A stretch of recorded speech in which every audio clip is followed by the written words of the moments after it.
কথা শুনতো, এখন আমার কথা শোনে না, হয়েছে কি? হুজুর বলবে যে তোমার শাশুড়ি তোমার জন্য তাবিজ করছে। এবার স্বামী যাবে, আমার বউ আগে ভালো ছিল, এখন আমার বউ কেমন কেমন করে।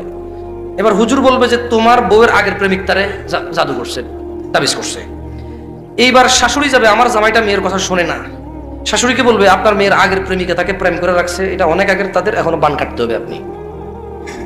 মানে যখন কেউ বলে তাবিজ করছে, ছেলের বউকে বলে তোমার শাশুড়ি করছে, ছেলেকে বলে তোমার বউরে তোমার আগের বউয়ের আগের প্রেমিকা করছে, ছেলের শাশুড়িকে বলে আপনার জামাইয়ের আগের প্রেমিকা করছে। এই জন্য হুজুর শিখছে, কিন্তু হুজুর মানে নাই। হুজুর কি করে নাই? মানে নাই। এই জন্য হুজুর নিজে দিন সম্পর্কে মসজিদের সভাপতি হয়, মাদ্রাসার সভাপতি হয়, নিজের বাচ্চাদেরকে নামাজ পর্যন্ত শিখায় নাই।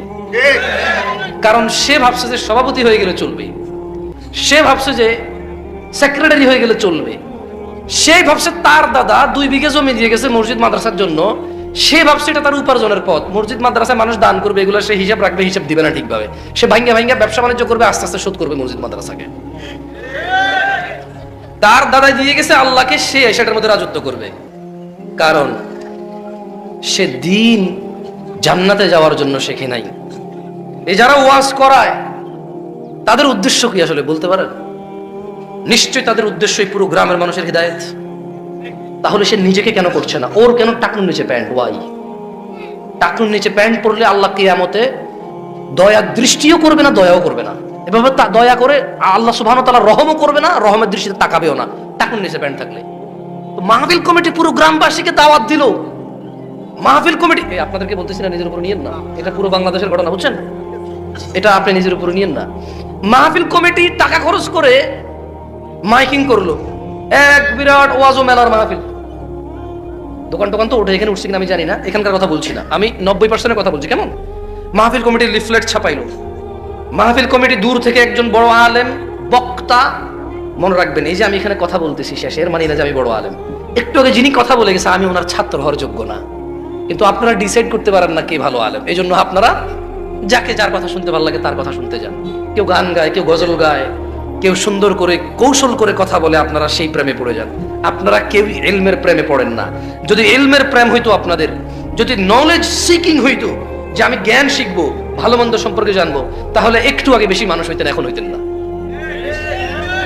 এটা প্রমাণ করে আপনাদের ওই উদ্দেশ্য নাই। আচ্ছা, এখন মাহফিল কমিটি মাইকিং করলো, ব্যানারিং করলো, পোস্টারিং করলো, এখানে স্টেজ করলো।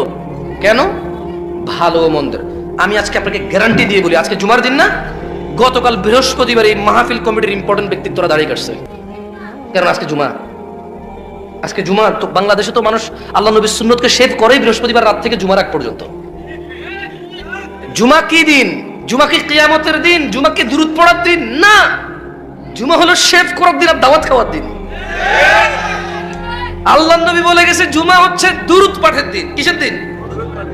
জুমা। কিয়ামত হবে, পৃথিবী চূর্ণ বিচূর্ণ হয়ে যাবে জুমার দিনে। জুমার দিন কিয়ামত হবে। আল কারিয়া, মহাপ্রলয়। মাল কারিয়া, মহাপ্রলয় কি? ওয়ামা আদরাকা মাল কারিয়া। ও মুহাম্মদ ইবনে আব্দুল্লাহ সাল্লাল্লাহু আলাইহি ওয়াসাল্লাম, ও আব্দুল্লাহর পুত্র মুহাম্মদ সাল্লাল্লাহু আলাইহি ওয়াসাল্লাম, আপনি কি জানেন মহাপ্রলয় কি? আপনি কি এটা জানেন? আপনি ইয়াউমা ইয়াকুনুন নাস কাল ফারাশিল মাবথুস, মানুষ সেদিন হবে বিক্ষিপ্ত পতঙ্গের মতো। এটা জুমার দিন। মানুষ এই যে এটা ঘুরতেছে পতঙ্গ, দেখতেছেন? এই যে দেখতেছেন, এটা উড়ে দেখতেছেন? মানুষ এরকম কীট পতঙ্গের মতো বিক্ষিপ্ত হবে সেদিন। ওয়া তাকুনুল জিবাল, এবং এই খাগড়াছড়ি বান্দরবানের যে পাহাড় রয়েছে, সৌদি আরবের রিয়াদ টু মক্কা 800 কিলোমিটারের যে পাহাড় পর্বতগুলো রয়েছে, এভারেস্ট, হিমালয়, অথবা পৃথিবী এখনো জানেই না কত বড় বড় পাহাড় আছে। ওয়া তাকুনুল জিবাল, আর সমস্ত পাহাড় পর্বত হবে রঙিন ফসমের মতো। এটা জুমার দিন, যেই দিন এই পাহাড় সমূহ চূর্ণ বিচূর্ণ হয়ে যাবে, রঙিন ফসমের মতো হবে। এটা হবে জুমার দিন। আল্লাহ নবী বলল তোমরা এই দিনে বেশি বেশি দুরূদ পড়ো। আমরা এই দিনে শেভ করি, এই দিনে দাওয়াত খাই, এই দিনে গান বাজনার আসর করি, এই দিনে সিনেমা নাটক রিলিজ করি, যাতে মানুষের ছুটি আছে সবাই বসে বসে দেখবে। জুমার দিন সিনেমার দিন, জুমার দিন শেভ করার দিন, জুমার দিন প্রেমিকাকে নিয়ে পার্কে যাওয়ার দিন। জুমার দিন এখন আর দুরূদের দিন নাই। জুমার দিন এখন আর কোরআন তেলাওয়াতের দিন নাই, জুমার দিনে সূরা কাহফ পড়তে হয়। আর এখানে উপস্থিত 80 জন আলহামদুলিল্লাহ সূরাই পারে না, কিসের কাহফ পারবে? জুমার দিন কি আর সেটা আছে? এখানে কেন আসছেন আপনারা আমি জানি না। What's make you to come here? কিসে আপনাকে এখানে নিয়ে আসছে? What did you even come? আপনি কেন আসছেন? এই কে কথা বলে ওখানে? এই তোমার বোনের গায়ে হলুদ, বলো তুমি গায়ে হলুদে আসছো? তোমার ঘরে যদি অবিবাহিত কে থাকে তোমার আব্বাকে বলো তোমার ভাই বোনের বিয়ে ঠিক করতে আজকে রাতে তুমি ওখানে চিল্লাচিল্লি করো। তোমার নিষেধ করছে কে চিল্লাচিল্লি করতে? খালি কি আমি কথা বলবো? তোমরাও বলো, আসো এখানে বলো, চিল্লাচিল্লি করবো না বাইরে। জুমার দিন দুরুদের দিন নাই। আর কেন আসছে এই যুবকগুলো আমি জানি না, যারা ফজরে আসে নাই আজকে। কেন এরা আসছে আমি জানি না, যারা আজকে এখান থেকে গিয়ে ফজর পড়বে না। এরা কেন আসছে? এদের মিথ্যা কথা বলা মুনাফিকি। মিথ্যা কথা বলা কি? কারা কারা ঈশার নামাজ পড়েন নাই?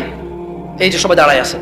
আচ্ছা বসে যারা আছেন এদের মধ্যে থেকে কেউ ক্যামেরা ঘুরাবেন না, খবর সব ক্যামেরা নামান, মোবাইল নামান, মোবাইল নামান। মানুষের ইজ্জতের পরোয়া করেন ভাই, ওরে বেজ্জতি করে তো লাভ নাই। তোমাকে আলাদা করে বলতে হবে? কোন ভাষা বোঝো তুমি? সবাই মোবাইল নামো। যারা যারা আজকে ঈশার নামাজ পড়েন না দাঁড়ান, অসুবিধা নাই, জাস্ট একটা শিক্ষা, মানে আমাদের সমাজের অবস্থাটা একটু দেখান না। ঈশার নামাজ যারা পড়েন না দাঁড়ান না আজকে এখানে আপনারা।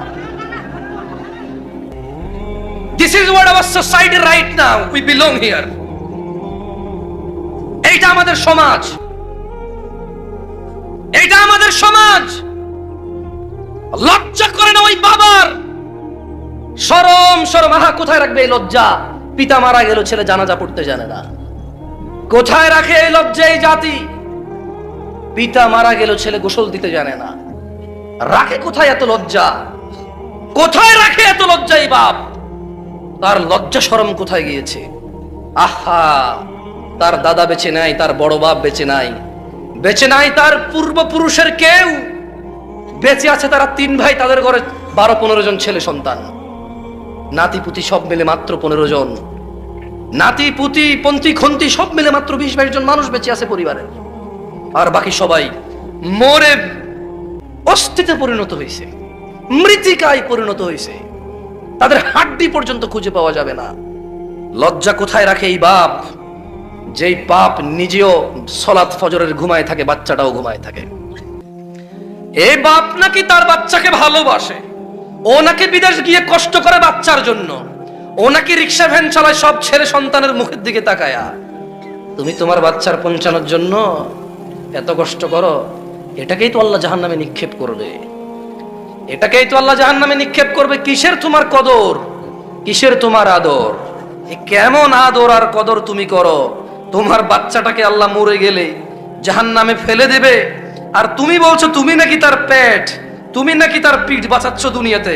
এই 30 বছর পিঠ বাঁচাইতে গিয়ে ওর তুমি নিজের অনন্ত জীবন হারাচ্ছ, নিজের অফুরন্ত জীবন হারাচ্ছ। আল্লাহ বলছে ইন্নাহুম ইয়ারাউনাহু বাঈদা। ও বেনামাজি বাপ মারা, ও তাদের বেনামাজি সন্তান সন্ততিরা, ইন্নাহুম ইয়ারাউনাহু বাঈদা, তারা বলে কিয়ামত অনেক দূরে। আল্লাহ বলছে ওয়া নারাহু করিবা, আমি তো কিয়ামতকে দেখছি অতি নিকটে। ইয়াউমা তাকুনুস সামাউ কাল মুহল, যেদিন কিয়ামত হবে এই আসমানটা হবে গলিত ধাতুর মতো।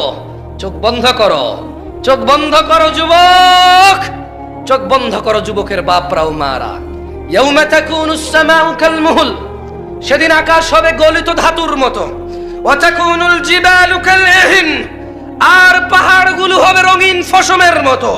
ওয়ালা ইয়াসআলু হামিমুন হামিমা, ওই দিন যেদিন কিয়ামত হবে কোন অন্তরঙ্গ বন্ধু কোন অন্তরঙ্গ বন্ধুর খোঁজ নেবে না। ইউবাসসারুনাহুম, যদিও তারা একজন আরেকজনকে দেখতে পাবে। ইয়াওয়াদ্দুল মুজরিম লাউ ইফতাদি মিন আযাবি ইয়াউমিযিন বিবানি, যদিও তারা একজন আরেকজনকে দেখতে পাবে, অপরাধীগুলা